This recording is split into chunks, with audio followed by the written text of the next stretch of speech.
तेरे जहां में कोई नहीं हमारा,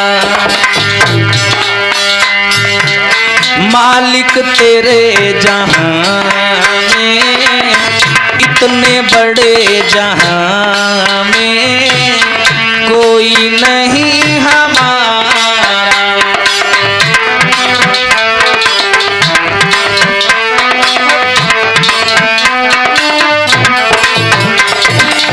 और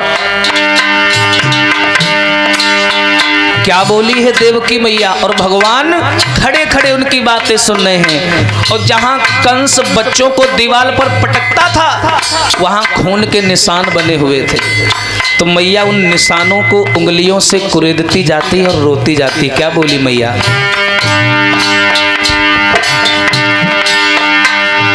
हमको समझ के गैर ठुकरा रही है दुनिया,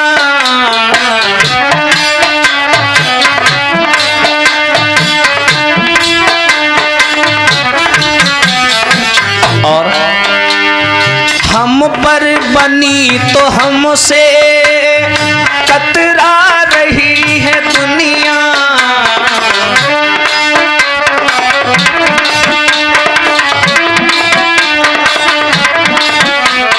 और अरे ना आस ना निराशा, शब्द समझिए, ना आस ना निराशा, जीवन है एक तमाशा, झूठा है ये जग सारा, मालिक तेरे जहां में, इतने बड़े जहां में कोई नहीं हमारा।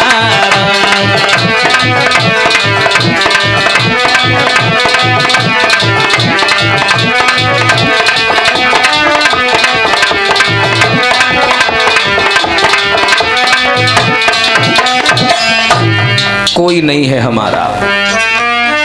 भगवान कन्हैया जेल के पास गए तो जेल का दरवाजा अपने आप सम्मान में खुल गया। कन्हैया अंदर घुसे, इतना भी नहीं देवकी को मालूम कि मेरा बेटा आया है। भगवान गए, मैया का आंचल हटाया, इतनी बदबू आ रही थी उस जेल में। कंस ऐसी हालत में उनको जिया रखा था, उनको जिंदा रखा था, बस प्राण निकलने ही बचे थे। भगवान कन्हैया पहली बार इतना रोए। लोग कहते हैं कि सुदामा के लिए रोए। ध्यान रखना, माँ बाप और पुत्र से बढ़ के कोई प्रेम नहीं होता दुनिया में। इतना रोए भगवान कन्हैया, इतना रोए कि जेल की दीवारें चटकने लगी। आज भी निशान बने हैं, वहां लोग बताते हैं कि कन्हैया का रुदन सुन के दीवारें तक रोने लगी थी। नंद बाबा की याद करके भगवान कन्हैया वसुदेव जी के पैरों में गिर पड़े। पिताजी, मेरे लिए इतने कष्ट सहे तुमने, इतने दुख पाए तुमने। वसुदेव जी बोले, कौन हो तुम? कन्हैया बोले, मैं तुम्हारा बेटा हूँ श्याम। अब मथुरा आजाद हो चुकी है, कंस को मैंने मार दिया, आप चलिए आराम करिए। मैया के कान में आवाज पड़ी, कन्हैया आ गया। हाय, उस दुर्बल के अंदर जो अधमरी जमीन पर पड़ी है, एकदम जान सी आ गई। मैया दौड़ी, कन्हैया को झट से सीने से लगा लिया। मेरे लाल, बड़ी देर तूने लगाई है, कहां तक रहा अभी तक तू? और क्या बोली है माँ?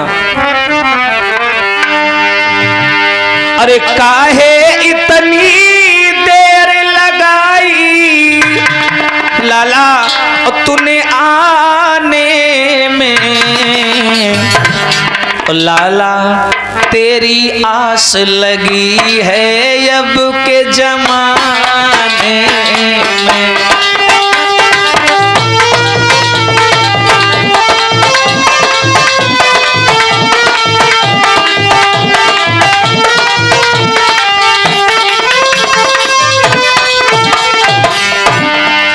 अरे मेरा कन्हैया, इतनी देर कहाँ लगाई तूने? अरे काहे इतनी देर लगाई और तूने आने में, और तेरी आस लगी है अब के जमाने में।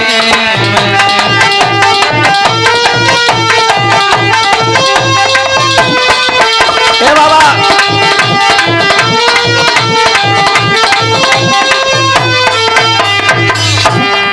मेहनत से क्या बोली है मैया, कहाँ रहे श्याम? प्रभु तेरी आस लगी है अब के जमाने में।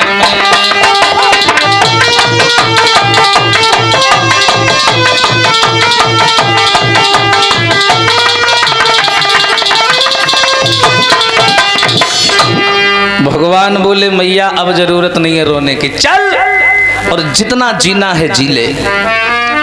मैया को आजाद किया, वसुदेव जी को आजाद किया। भगवान आए नाना उग्रसेन के पास, बोले नाना ऐसा